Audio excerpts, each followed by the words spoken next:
Hi, this week's episode starts with some dodgy sound quality because I lost the intro. I failed to record my half for a bit before noticing, but it does come back into being good quality after a bit, so just give it a minute. It's going to be fine.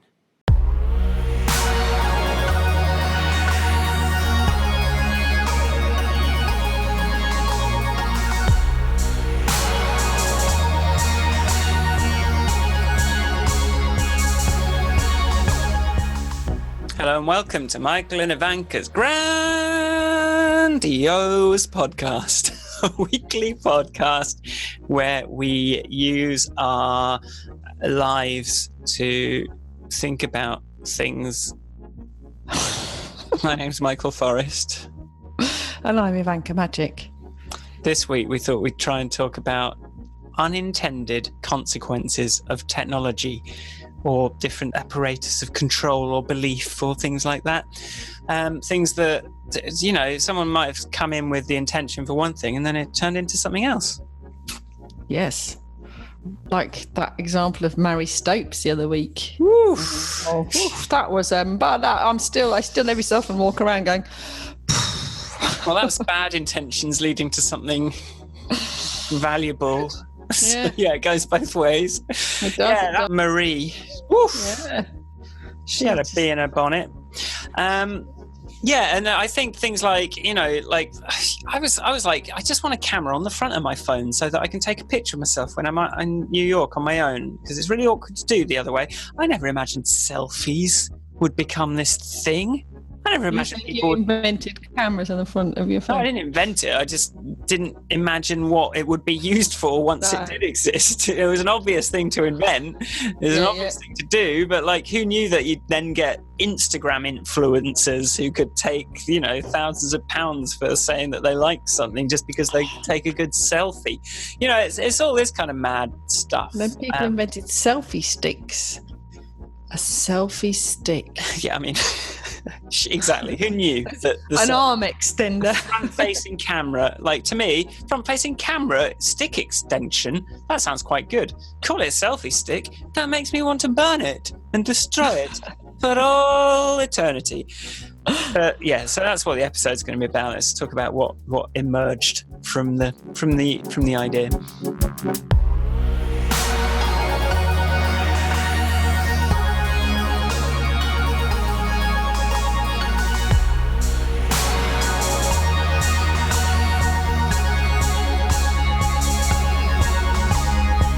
But first, let's have a little chatty chat. How are you? I need to come up with a different answer. Yeah, have you got any notes? You got any ideas? No, I did buy a tiny little notepad to put in my bag. Big story. We went off the island this week on Monday. The day the Extinction Rebellion launched their summer rebellion, I was compelled to go to a mecca to consumerism because Nick's iPhone was broken. We had to go to the Apple store and find a genius. And we were in a shopping mall and there were many things and we spent money and bought stuff. Yeah, but I didn't make any notes. I've had a little tiny notepad in my bag all week, but I haven't actually written anything in it because actually I don't go anywhere with my bag. Oh dear. Well, that's fine. How are you? My sister left me one of her dresses because I was trying to get her to leave me her sunglasses because I've had my sunglasses since I bought them just before I joined Canonical. Wow. So 2009, and the frame has cracked. Very saddened by this, but obviously I don't want to buy new ones. I want some second-hand ones. Well, and my sister has two pairs, so I'm trying to steal hers. You know, her second pair. You know, I sort of like a few years back, maybe 5, 6, 7. I thought, right, I'm going to buy myself some sunglasses. So obviously I go and get some like 200 quid sunglasses, don't I? Yeah, obviously. And then they just got nicked from the security belt at the airport by some mad woman next to me. Of course. Just picked them up out of my basket and I didn't realise what was going on. And then so I lost these like expensive sunglasses. And then I was like, so I need some sunglasses again. So I went to the overpriced shop again, and sort of like, I was like, I just like these sunglasses. So I bought the same ones again. And then a few weeks later, I was in France on this Sonic weekend thing with musicians and stuff. But I just, I sort of had them in my pocket, leant forward, they fell out, and I just crunched them under my foot by accident. At which point I said, I do not deserve to have nice sunglasses. I am not allowed nice sunglasses.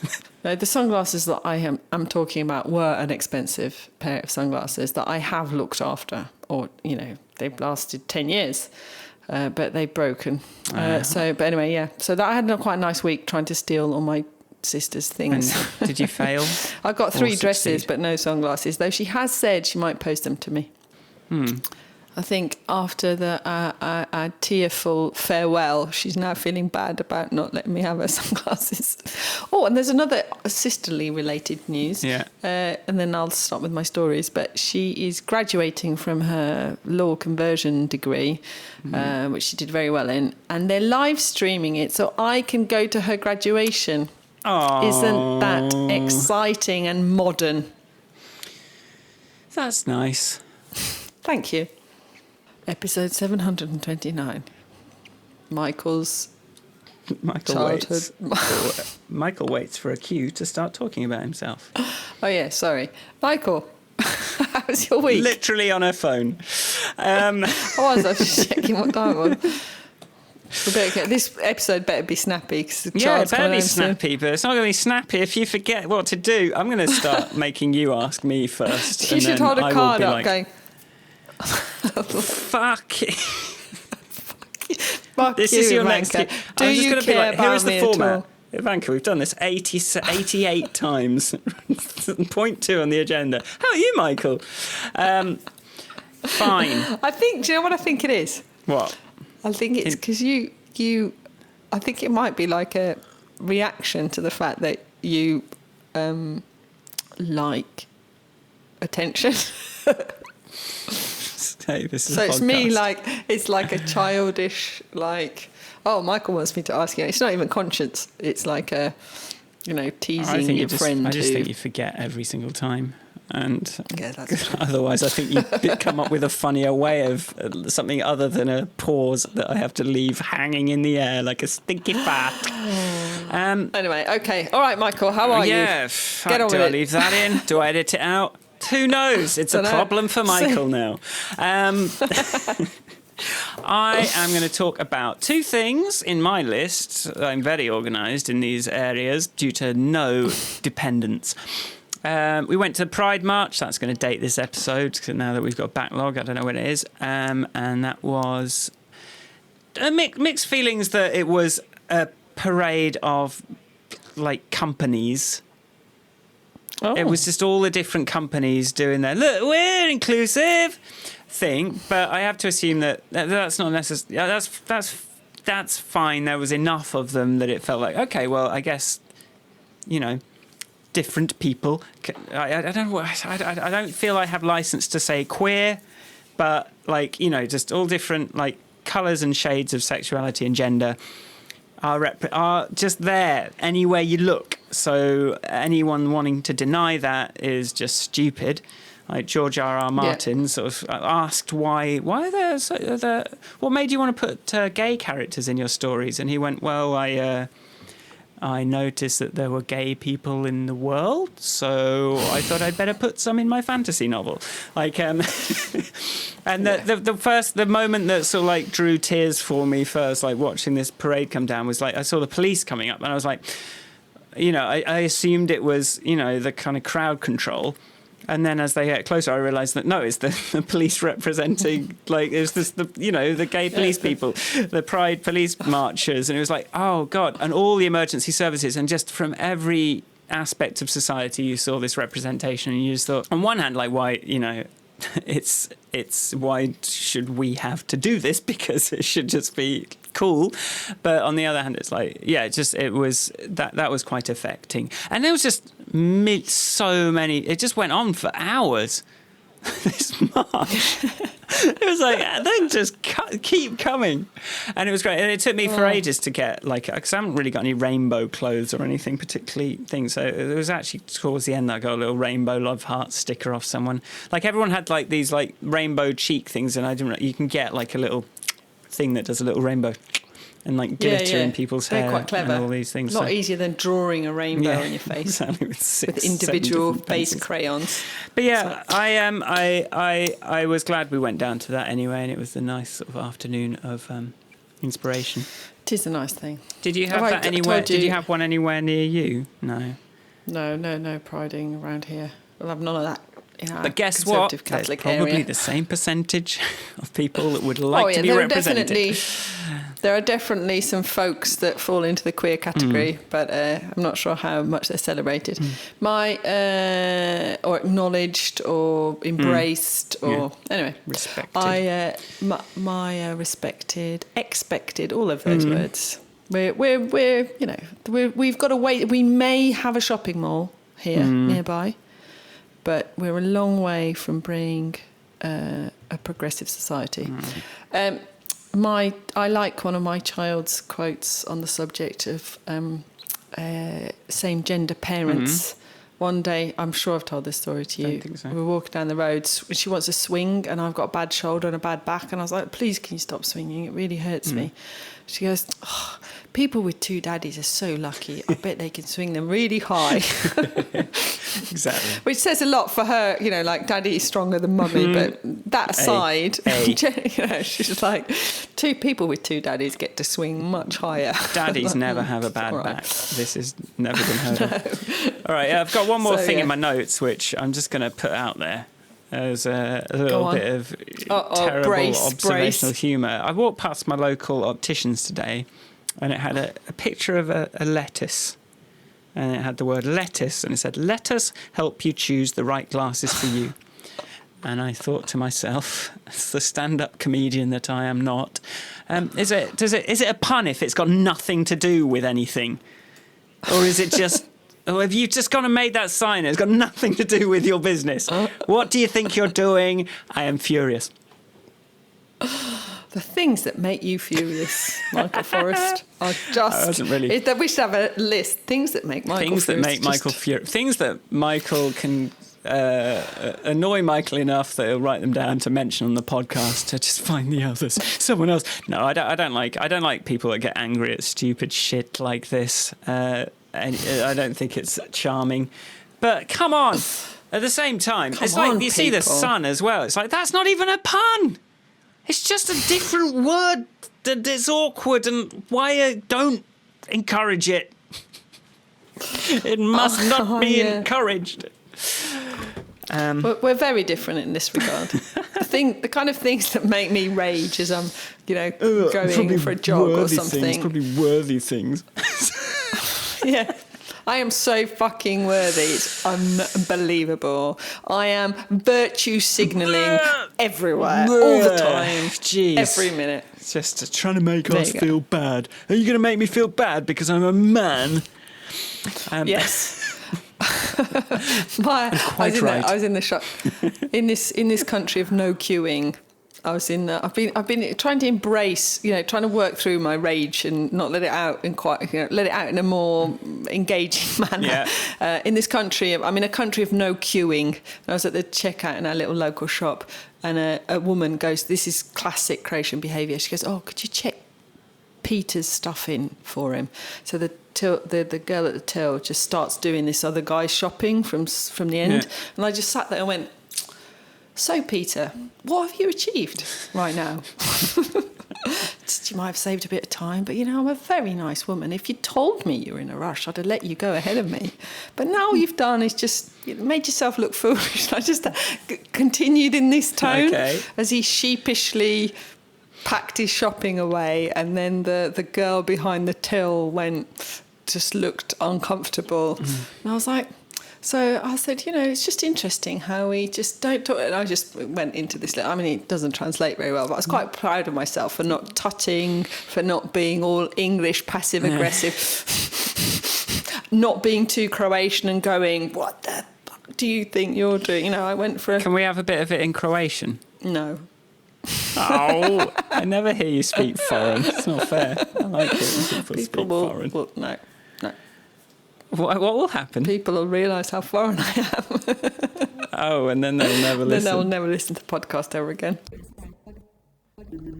Change will grow a faint love bigger. Change will shake your brain around. Change will make your life have meaning. Change will make you. Change will hurt people and they'll be screaming.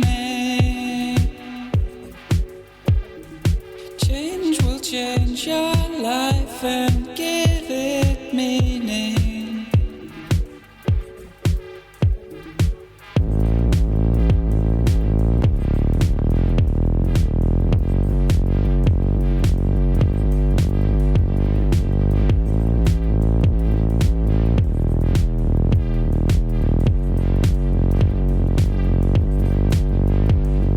So, what's your favourite unintended consequence of technology? No, I'm not going to do that. What do you reckon then? What we're talking about unintended consequences. I've already burned through selfies, so don't know. What's left? That's Look, it. in music, you notice it. I always find music technology is a strange microcosm of sort of technological trends, which is that we'll go, okay, pianos are great, but they're very inconvenient.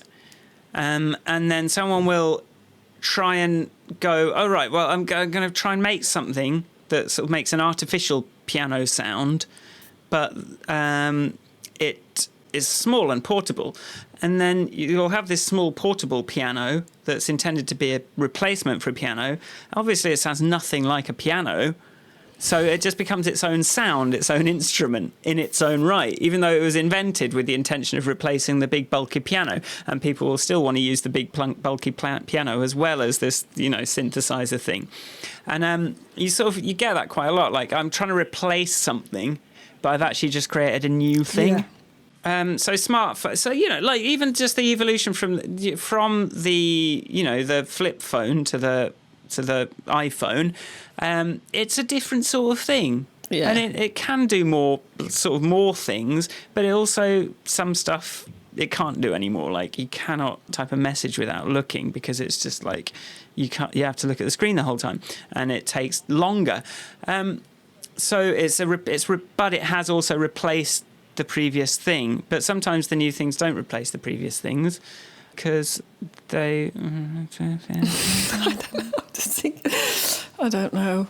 So a nice unintended consequence of the invention of the internet, she says, not really bouncing off your mobile phone idea literally, but it made me think of this, is that I can work anywhere in the world.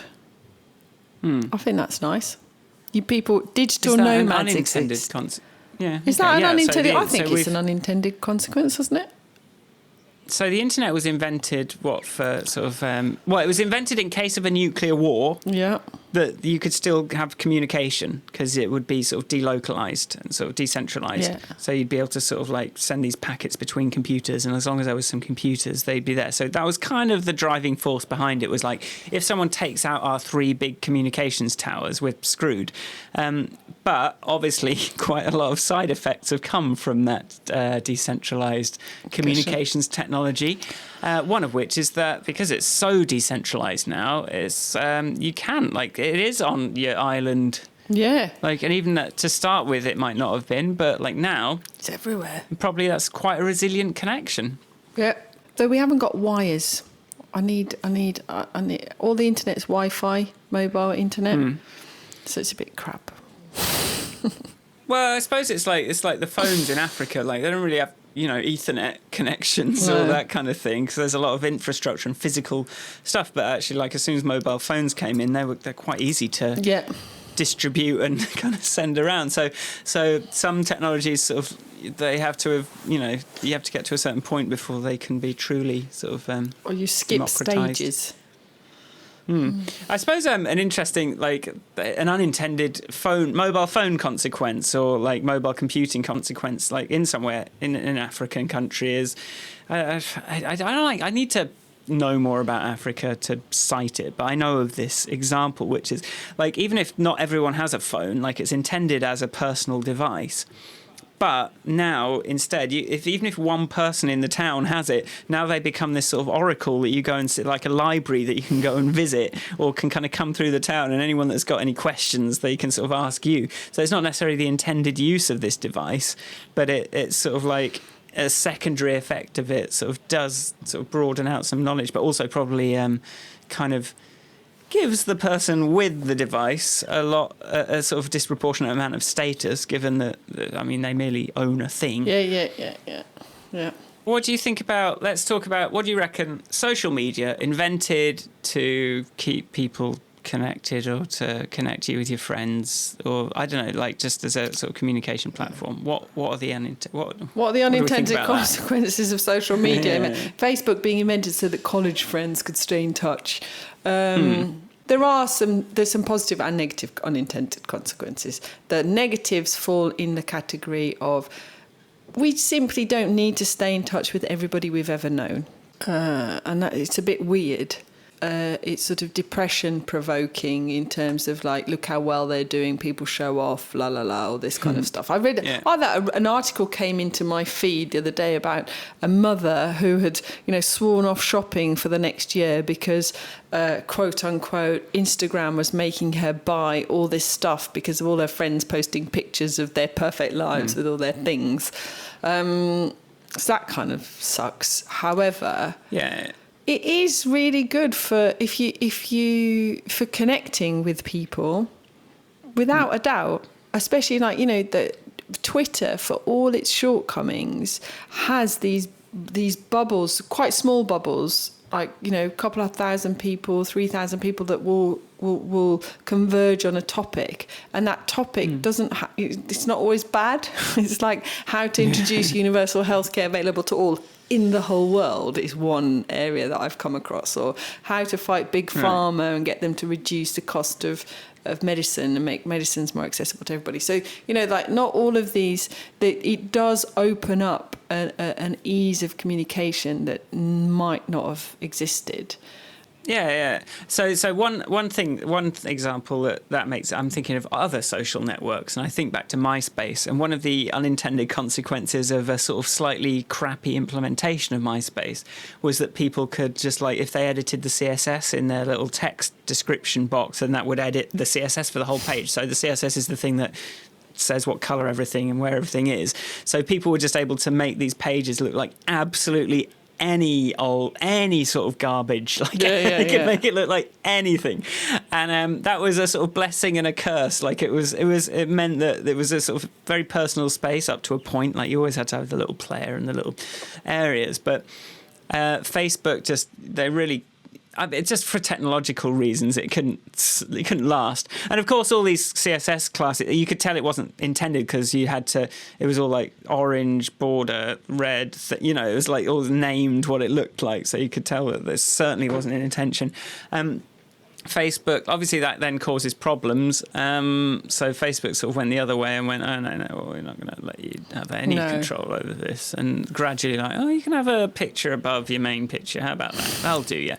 So it sort of gets more, the technology drives this uniformity, because it's so hard to maintain something where people can just like break it and put like, exploit security weaknesses in the code by just paste in, make a MySpace templater, and then the people are pasting in this like JavaScript that can just send all of their private information to some server somewhere, and they just don't know what's happening. It's all just code.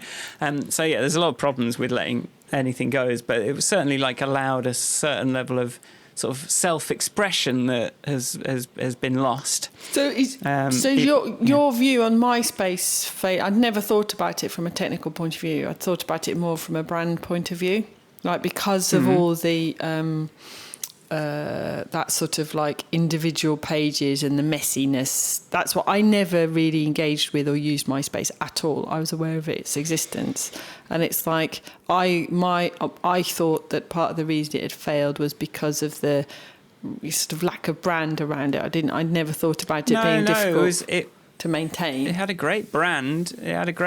Like the technology was a bit sketchy, right. And I think that's what led to it falling in the end. And it's just there's some mistakes that that had become ingrained in people's usage of it that they couldn't really roll back from. So they did try and do a redesign and rebrand, but no one wanted that. No. That wasn't why they were on MySpace. But also it was the first sort of social network that famous people were on. Like, it was the first time you were like, oh, I can be friends with my favourite band and send them a message and they might actually get back to me. That was like, MySpace was, that was certainly what brought me in. I was like, oh, wow, I'm friends with, someone that was always just so far on the other side of the chasm before something like that existed. So it wasn't like Friendster or something where you had to sort of prove you don't have to know the person. It was like Twitter is now. Like, now that's just normal. But back, 2002 or whatever, 3, 1... I don't know what year it was, like 6, 5. MySpace was like, wow, I'm actually connected to my idols, my heroes. And it's amazing that was so recent. But that was, I hadn't thought about that. But I think where Facebook, like where social media does get into the most trouble is where people think, like, because I've said, like, sometimes technology is designed to replace an existing technology, but sometimes it's kind of designed to perform a certain level of functionality, but then it ends up replacing something much more important and complex, like personal interactions with people face to face. Like, if you kind of go through if you start to equate that word friend, Facebook friend, with friend that you're going to see in real life, you're going to start to come into trouble because you're not seeing that person. You're seeing the sort of avatar that they present, that they project, that they want you to see, and like they're going to reply to certain sorts of things online or in public or even in private, which is a different sort of conversation when you're one-to-one, when you're or in a room with someone. You'd say all sorts of things that you would never say on Facebook because there's that because there could be corrections as well, and you sort of see people's reactions immediately instead of sort of having to wait and see which of the 6 emotion buttons they respond with.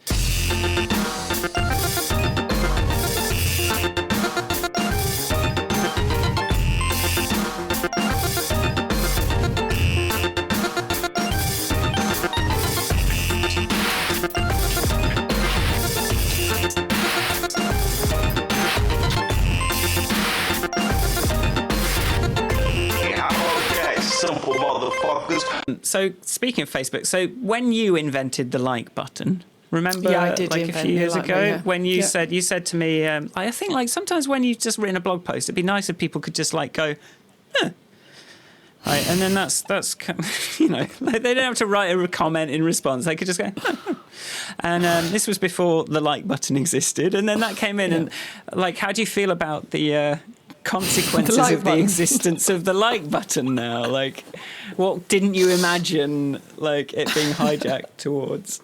Well, I think it does do what you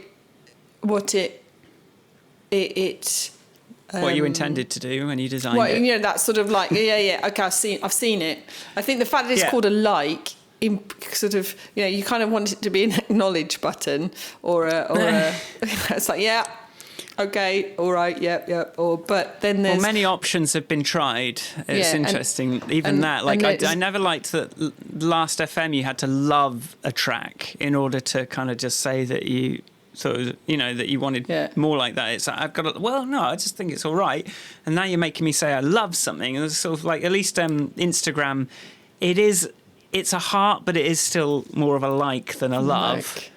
But now they've made it more complex with Facebook, with having the multiple reactions, which I think is... I can understand why you would have expanded to that, but then I think it creates a bit of a pause. And what it does with me, when I see some posts, I think, how could somebody be laughing at this? Like, what is there? What in this has made them laugh? Or like everything's a bit... it just reduces communication in some ways to binary. And also it's like it's an exaggerated version of it as well. It's like, it's the funniest thing. Well, it wasn't the funniest thing ever, but that's the only option for... I went like that. But now everything's going to be like, I went, I'm rolling on the floor laughing. No, you're not. Have you ever had someone... Have you ever had been sitting next to someone and you're sort of on chat and you say something and then they type back "lol" and you're like, "I'm sitting next to you. You did not laugh remotely out loud." Right, technologies. Let's list some technologies. Hairspray can be used as a weapon. Oh yeah, it can. Wow. Painkillers can be used as an addictive drug to help you avoid your problems. Yeah. Spades. I mean, a lot of technologies can be repurposed as weapons. Lots of things can be repurposed as weapons.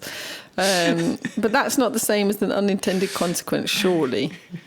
Well, I don't know. Someone died. Well, that's the thing. Like you bring in a new technology and you go like, it's always that first news story where someone dies from it, is everyone's dreading. And like back in the old, what I was thinking was we could talk about cars and how the Henry Ford quote, like if I just asked people what they wanted, they just say they wanted a faster horse. What happened because of cars that if they were designed in an era where horses were used for everything? They kind of knew that you were going to have to pave everything over in order for them to be workable even back then. And you get Mr. Segway man going, yeah, okay, the Segway is cool, but obviously it won't work until we change our cities to be Segway friendly. And then no one changed the cities to be Segway friendly, so it didn't really work out. Say that to the tourist tours, Segway tours. Mm-hmm. Well, some areas maybe are Segway friendly, but yeah, I don't know. My village... I'm sure you could take a Segway all manner of places. I'm sure there are other reasons there are YouTube videos of people doing just that. Trying to get out of the mud. But yeah. I mean, it must have affected the design, like the shape of it, the sort of evolution from horse and carriage to car. So consequences of cars, you would have thought that it would encourage a more sort of delocalized living. I mean, you need a car when you're not in a city, but you don't really need a car in a city. And I just don't even find cars that useful in cities. So I don't have a lot to say about cars, so I don't know why I brought it up. So sit still while I tie and while I give you this, so I can make sure you're not gonna lie.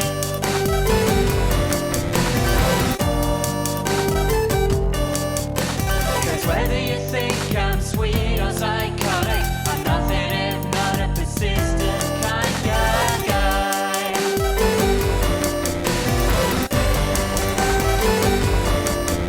Cars as a mode of transport are bizarre, really. If you pause and think about them from a, if you're, they absolutely give you that freedom to go wherever you want, and that's cool. And it is a lovely feeling going on a big road trip, driving. I love it. I drive across Europe all the time. Yeah. That's fine. But when you're sitting in a vehicle on a motorway, surrounded by other people all going in one direction, you just think, well, I do. I just sit there thinking, if the aliens are actually looking down at us now, what are they making of this insanity? Because it just, there's lots of vehicles with not many people in them. They're just not a very efficient way to mass move people around, I don't think. Are they? Don't know. I suppose they give people the ability to sort of do things on their own schedule. So one of the unintended consequences is people faffing about. Yeah. Oh, unintended consequences of mobile phones. People never being on time to anything because they can just go, I'm just 10 minutes late, rather than kind of going, I'll see you at 6 o'clock in the place. Yes, well, yeah, and there's certainly that atrophy thing. But one thing I was going to say, there's one thing I was going to say about. Do you think they had horse rage? They must have. But it must have been harder to cut someone off, or because you're out there. You're not in a metal shell. You're kind of out on the horse. Horse rage is you're gonna have to be pretty serious about that. You get bicycle and motorbike rage, don't you? Yes, but it's usually against cars. Oh, I get. It's not usually between bicycles, is it? Not You usually, usually see but a it does cyclist happen. having a go at another. I've never seen a cyclist having a go I've at had another a go at a cyclist. What? Why? Because he cut me up. You got cut up But by I a cyclist. got cut up by a cyclist coming up in front of Buckingham Palace in London. Buckingham Palace. Buckingham Palace, they say. La-di-da. And he was riding along with his shades on and his tweed on, literally, and with his hand in a pocket, not paying any fucking attention to it. And he just sort of rode along like he's not part of the road, and then just pulled up in front of me and nearly knocked me off my bicycle. I was like, what the fuck are you doing? Look. What a penile. Yeah, but I shouted at him, obviously. Okay, so good. yes, I had bicycle rage. Okay, so bicycle rage, horse rage, walk rage. You get walk rage. No, I've never had a go at another pedestrian. Occasionally I go, why aren't people fitted with indicators just stopping randomly in a changing direction? Oh, Lord. Can't you do have you not been taught how to do a safety check before you change lanes? Unintended consequences of cars. Thousands of people dying every day. It's probably the main one, isn't it? Well, I think pollution is probably... And pollution. Yeah, I'd say pollution. Ruining Never everything. mind climate. Let's park climate change. Just air pollution, really. The unintended consequence, probably the... I don't know how I feel about you wanting to prioritise actually getting smashed by a car behind air pollution. I know air pollution's sort of more... I think it's a bit more insidious. Eco, but it is more insidious, but it'd be nice to also not... Get smashed Trouble up. is, I wish I could see the numbers for how many of them were drunk people, like in or outside the car. Because I think alcohol's got a lot to answer for when it comes to people being careful. Because unintended consequences of alcohol. Well, I mean... Well, I think the unintended consequences of alcohol, I was sick.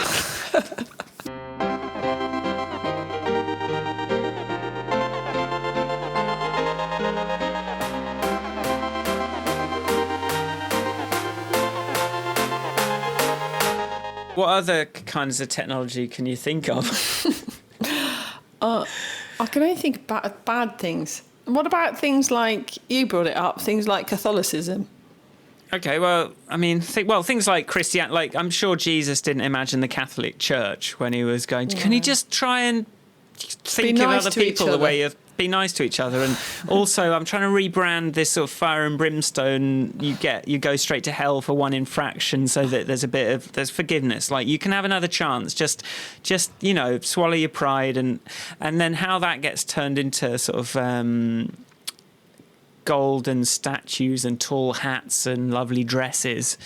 And for some reason, child abuse is okay. Like how do you? I'm sure that was not an intended consequence. No, I'm sure. I think we can all agree. In fact, I think Jesus would be pretty, miffed.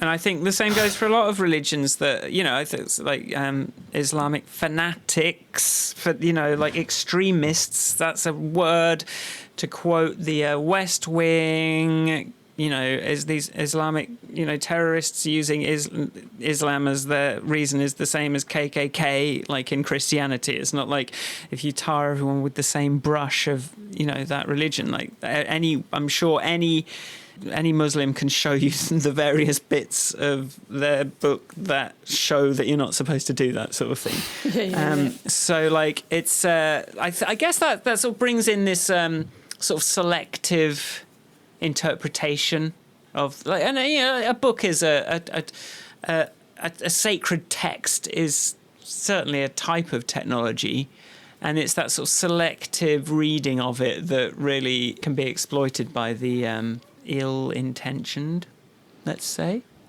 Michael wonders whether he should ever talk. I mean, we've got to talk about if middle-class white man doesn't talk about the things that are oppressing the people that don't have as loud a voice, then how does it change? I don't know.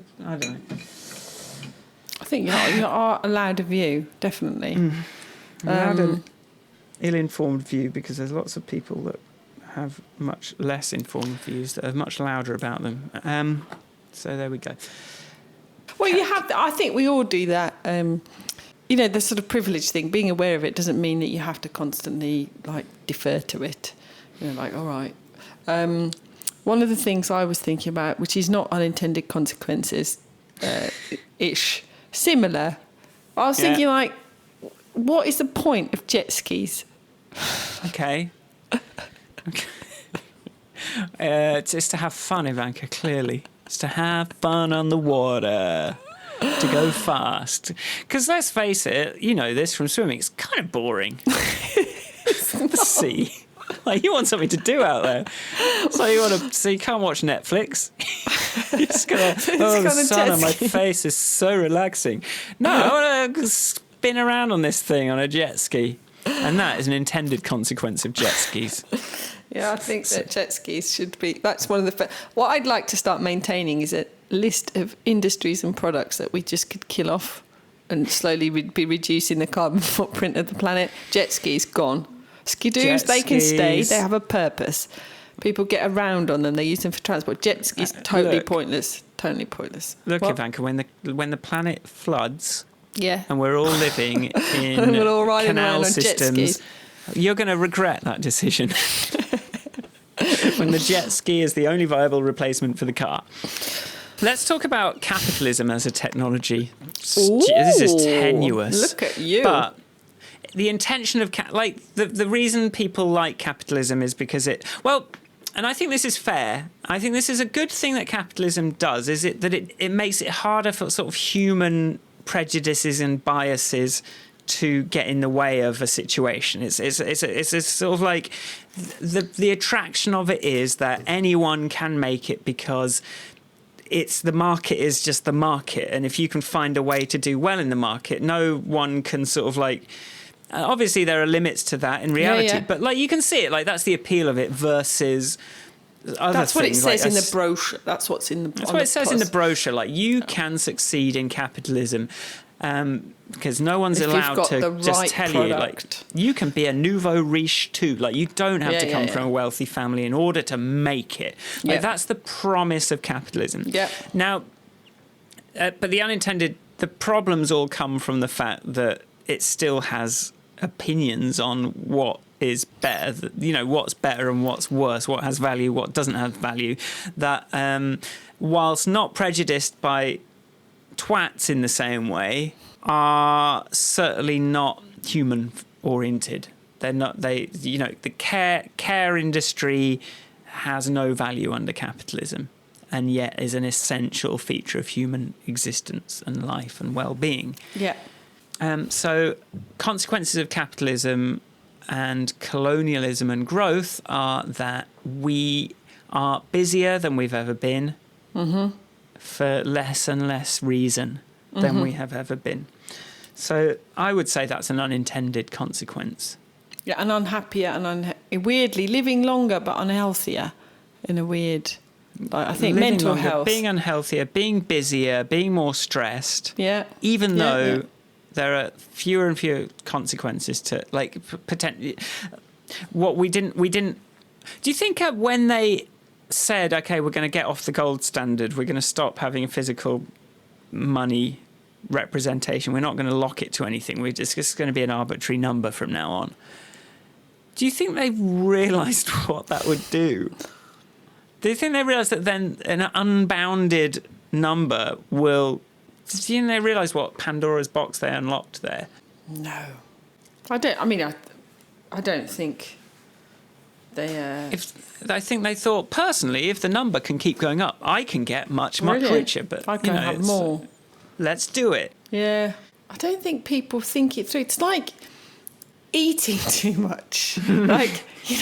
Oh my God, there's delicious ice cream. Oh yeah, I'll have another scoop, thank you. Yes, and another scoop. Yeah, brilliant. It's like, okay, there are physical limits to how much you can actually eat, but over some days you can eat quite a lot.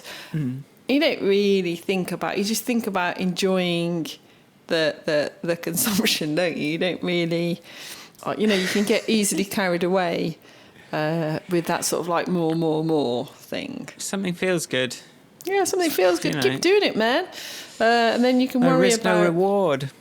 But the growth, the sort of... I think the unintended consequences of promising people that anybody can make it... Yes.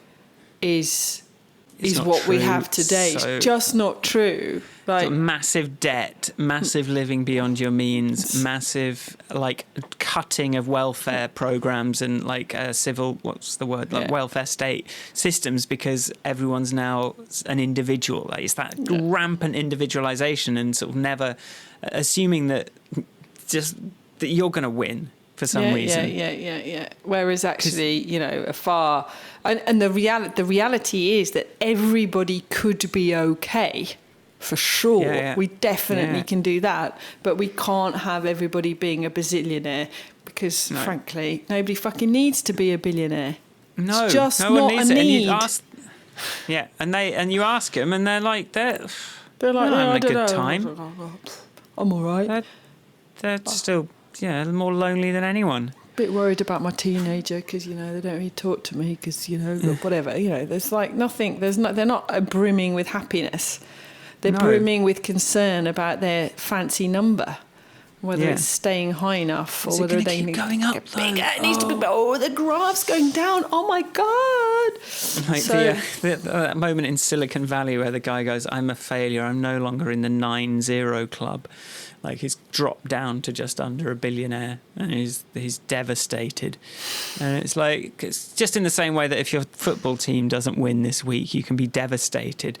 It's like this is not. I saw there was a good YouTube video. I saw a good video today, which was what does $1 billion look like? Oh yeah. And it's ridiculous. And compared to 1 million, it's ridiculous.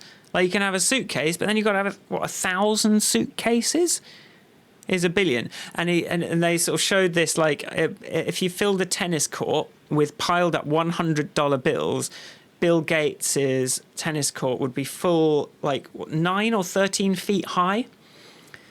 And can you just imagine, I need 100 quid, and you just skim a little note off the top of this, and you're like, let's go for dinner, and maybe we'll take 3 of them. It's a different dimension. It's a different reality. It's like, I'm going to invest in something that's $1 million. Oh, I'm going to take an inch worth. Take a briefcase, but I'm still going to have these amounts are inconceivable, and we shouldn't have people having that much. And that is the theme of the podcast. Yeah, this podcast has 2 themes, really. Climate change. Be sad. Be worried. No. I think we're quite happy people. It's be active, but that's not really a theme. The 2 themes are climate change and the wealth gap. Yeah, and I think they're both interlinked, aren't they? Totally. Capitalism. My biggest problem is capitalism, and I think it took me a long time. I always just thought it meant you get paid for something, you do some work, you get paid, and a lot. But that's not the problem with it. The problem is that the unintended extrapolations of it by the people that are interested in it, just take it to, that's what we'll do as the human beings. Will take things to extremes. We will if you set a system in place, people will find, and that's part of competition, that's part of it, we will find the most absurd workarounds and hacks and exploits that the inventor of it could never have imagined. So many technologies you could, when you create a piece of technology, you don't know the ways in which people are going to get inside it and mess with it and exploit it and cheat with it. But it's going to happen one way or another. So the biggest danger is refusing to change a system that clearly has some flaws with it. Yeah. And that's you see people going, capitalism versus socialism, which do you prefer? No, it's how about we fix, okay, we can call it capitalism if you want, but let's fix the bugs. Yeah. I think 100%. But you have made me think of something. Unintended consequence. Yes. It's good. Text messages. Yes. They were not intended to be things that humans sent to each other. They were intended to be a way of sending updates to the phones and engineer messages, and then they became a means of communicating. My favourite ever invention, probably, text messages. Very handy. That's a big thing to say, isn't it? But I just as where I was in my life at the moment that text messages were introduced, it opened some doors that to me otherwise would have stayed shut for a lot longer, I reckon, in terms of my social anxieties and fears and insecurities, paranoias. Although it does open up different... That's the thing, like a text message, it's easier to send one, but then it's a lot harder to know what the reaction was. Analyse the answer. It's like... oh no, she's taken an hour to reply. Yeah. Oh my God, I'm a worthless human being and I do not deserve love. Who knew that engineer did not expect that? No.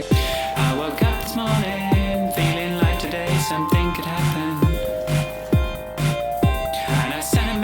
Half an hour ago, and now I'm starting to get restless. I know it's London, and it's hard to find the time. I got a feeling growing that something isn't right. I'm going crazy, waiting for my phone to ring. I'm going crazy, waiting for you to say something. I'm going crazy, waiting for my phone to ring. I'm going crazy, going crazy, going crazy. I'm going crazy, waiting for my phone to ring. I'm going crazy, waiting for you to say something. I'm going crazy, waiting for my phone to ring. I'm going crazy, going crazy, going crazy.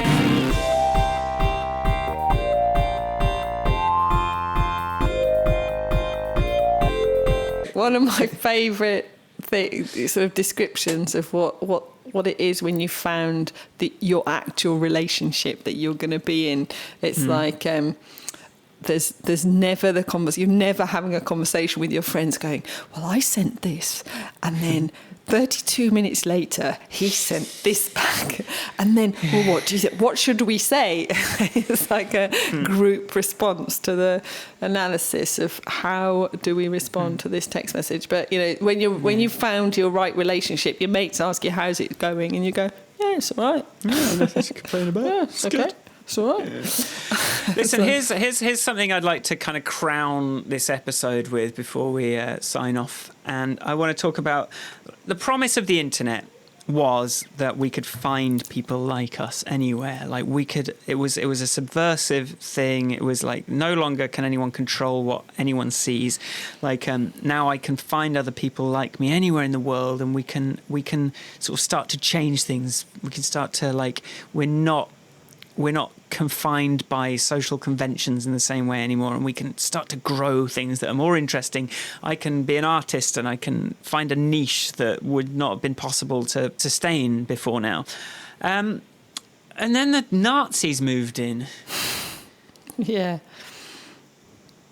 Because they're people too. They're people that are looking for people like them too. And it's you sort of multiply technology with human beings, and you get something weird and awkward and scary and confusing and depressing. Sometimes, often exciting. I think more good than bad overall, but we certainly what did I hear?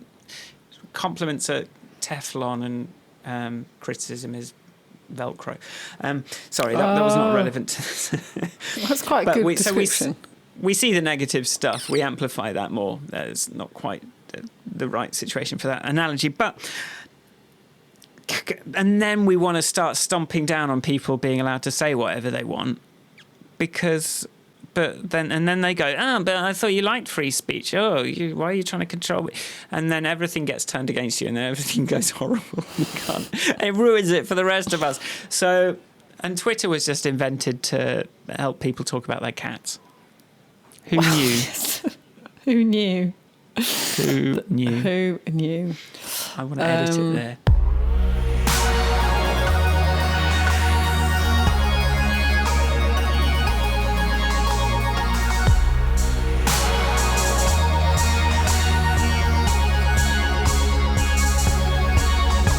Okay, thanks for listening. If you like the podcast, you can subscribe to it, and then it'll download it next time, and then that makes our numbers look great.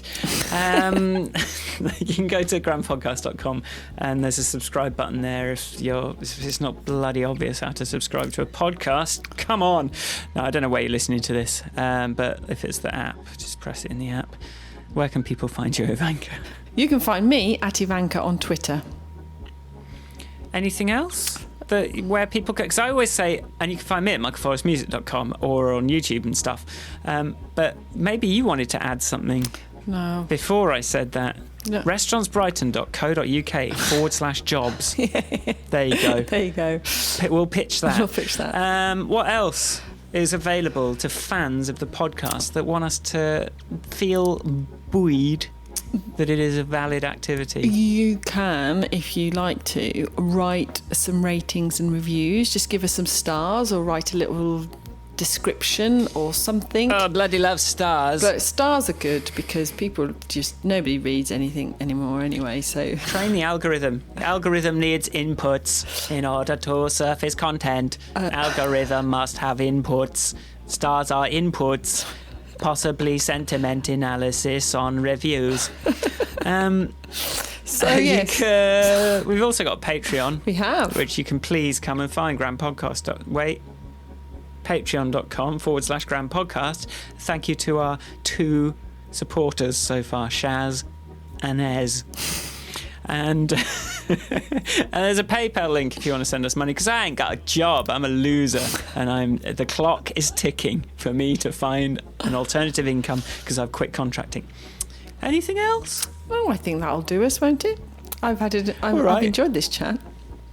Do come I've again. I've enjoyed it, but I've been very much on a sort of I am creating media content tack for this last 2 hours, and I'm sort of worrying that maybe I'm sort of not really feeling like I'm having a personal interaction with you so much. I just feel like we're kind of like creating content. Well, I've sat down, had a nice chat. It's been interesting, so thanks. All right. Well, to the listener, we'll see you next time. Thank you for listening. Bye-bye. Bye. Good night. Bye. See you next week. Bye.